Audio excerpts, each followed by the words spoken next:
Assalamualaikum warahmatullahi wabarakatuh. Halo semuanya, perkenalkan nama saya Aminah dengan NIM 112311274. Dalam video ini saya akan membahas mengenai sumber-sumber pendapatan negara.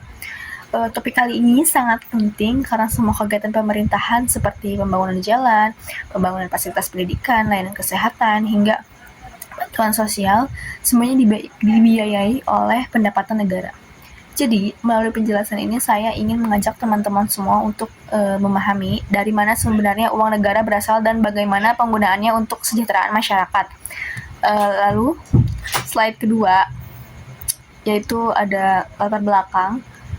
Di sini, untuk menjalankan pemerintahan tentu dibutuhkan dana yang sangat-sangat dan yang cukup besar. Dana tersebut juga digunakan untuk berbagai hal seperti membangun infrastruktur, menggaji pegawai negeri, dan membiayai pendidikan, serta memberikan pelayanan publik kepada masyarakat. Nah, semua kegiatan yang tadi itu hanya bisa berjalan jika negara memiliki sumber pendapatan yang cukup.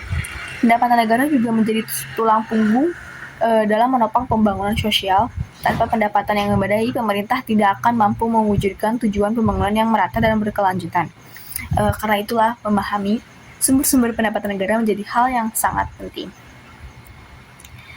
Next, di sini ada pengertian pendapatan negara.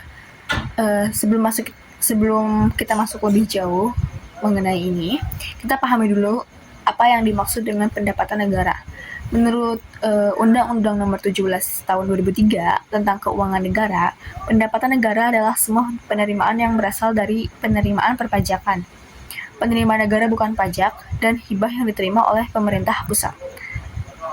Pendapatan ini juga digunakan untuk membiayai pengeluaran negara yang tercantum dalam APBN atau Anggaran Pendapatan dan Belanja Negara.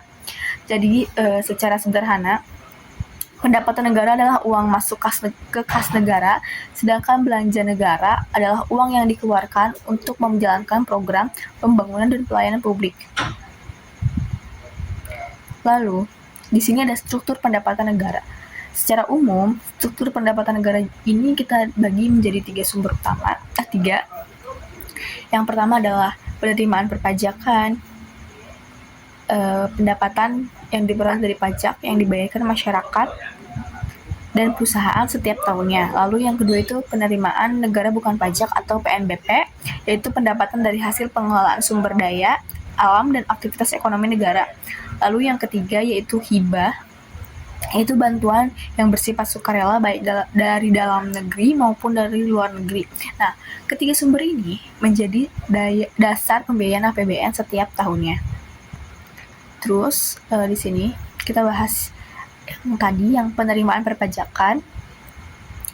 Pajak merupakan sumber utama pendapatan negara atau biasa disebut dengan penopang negara karena kontribusinya mencapai sekitar 75% dari total APBN. Jenis-jenis pajak juga yaitu ada pajak penghasilan atau PPH, lalu pajak pertambahan nilai atau PPN, lalu pajak bumi dan bangunan PBB, serta bea masuk dan bea keluar dari kegiatan perdagangan internasional. Melalui pajak, masyarakat berpartisipasi langsung dalam membiayai pembangunan nasional.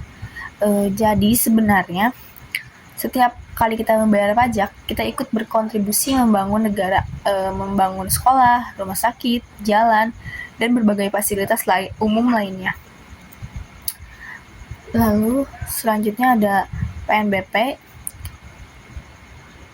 Kalau tadi pajak berasal dari kewajiban masyarakat, nah maka PNBP ini berasal dari kegiatan ekonomi yang dilakukan oleh negara.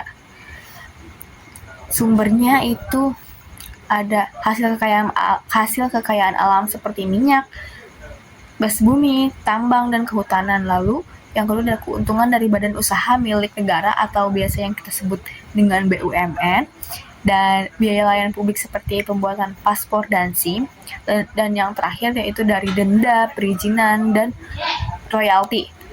Lalu PNBP menjadi alternatif sumber pendapatan yang penting di luar pajak. Jika dikelola dengan baik, PNBP bisa meningkatkan kemandirian keuangan negara dan mengurangi ketergantungan pada pajak. Lalu di sini ada hibah. Hibah merupakan penerimaan dari pihak dalam negeri maupun luar negeri yang bersifat tidak mengikat. Artinya hibah ini juga tidak perlu dikembalikan dan tidak memiliki persyaratan tertentu yang memberatkan pemerintah. Hibah juga bisa berupa uang, barang maupun jasa. Contohnya hibah dari lembaga internasional seperti ADB atau World Bank maupun dari pemerintah negara sahabat seperti Jepang dan Australia untuk mendukung proyek pembangunan Indonesia. Meskipun kontribusinya kecil, hibah tetap penting karena membantu percepatan program pembangunan terutama di bidang sosial dan infrastruktur. Lalu di sini ada perbandingan kontribusi sumber pendapatan. Kalau kita lihat dari data APBN, pajak penyumbang paling besar yaitu sekitar 78% dari total pendapatan negara, PNBP menyumbang sekitar 21% dan hibah hanya sekitar 1%.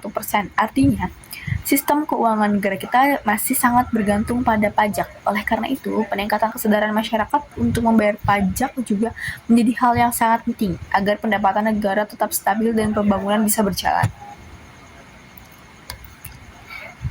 Lalu di sini ada tantangan dalam meningkatkan pendapatan negara. Dalam praktiknya, meningkatkan pendapatan negara tentu tidak semudah yang dibayangkan. Ada banyak tantangan yang dihadapi pemerintah, yaitu beberapa di antaranya adalah rendahnya kepatuhan masyarakat dalam membayar pajak, ketergantungan terhadap sektor migas yang harganya tidak stabil, fluktuasi harga komoditas global, serta adanya praktik korupsi dan kebocoran anggaran yang masih menjadi masalah yang sangat-sangat klasik. Selain itu, sistem pengawasan penerimaan negara juga masih perlu diperkuat agar lebih transparan dan efisien. Terus di sini ada upaya pemerintah juga untuk menghadapi berbagai tantangan tersebut. Pemerintah harus melakukan yang pertama itu reformasi sistem perpajakan dengan memperluas basis pajak dan mempermudah mekanisme pembayaran pajak. Lalu yang kedua, digitalisasi sistem keuangan agar penerimaan negara bisa dipantau secara real time dan lebih transparan. Ketiga juga optimalisasi aset negara supaya aset-aset milik pemerintah bisa dikelola lebih produktif. Selain itu juga pemerintah juga meningkatkan transparansi dan akuntabilitas serta memperkuat pengawasan untuk mencegah kebocoran anggaran. Dengan langkah-langkah yang sudah saya sebutkan tadi, sangat diharapkan penerimaan negara bisa terus meningkat dan digunakan secara optimal untuk kesejahteraan masyarakat. Lalu di sini ada kesimpulan. Kesimpulannya adalah pendapatan negara Indonesia bersumber dari 3 hal yang utama yaitu pajak, PNBP, dan hibah. Dari ketiganya, pajak juga masih menjadi sumber terbesar, sedangkan PNBP dan hibah berperan sebagai pelengkap. Agar pendapatan negara terus meningkat, pemerintah perlu menjaga transparansi dan efisien dalam pengelolaannya. Sementara itu, masyarakat juga berperan penting dengan cara taat membayar pajak. Jika pemerintah dan masyarakat bekerja sama, mungkin pendapatan negara akan lebih kuat dan pembangunan bisa berjalan lebih cepat secara merata di seluruh Indonesia. Demikian penjelasan saya tentang sumber-sumber pendapatan negara Indonesia. Semoga penjelasan yang tadi dapat memberikan pengalaman baru tentang bagaimana negara memperoleh pendapatan dan menggunakannya untuk kepentingan masyarakat. Terima kasih sudah menyimak video ini. Wassalamualaikum warahmatullahi wabarakatuh.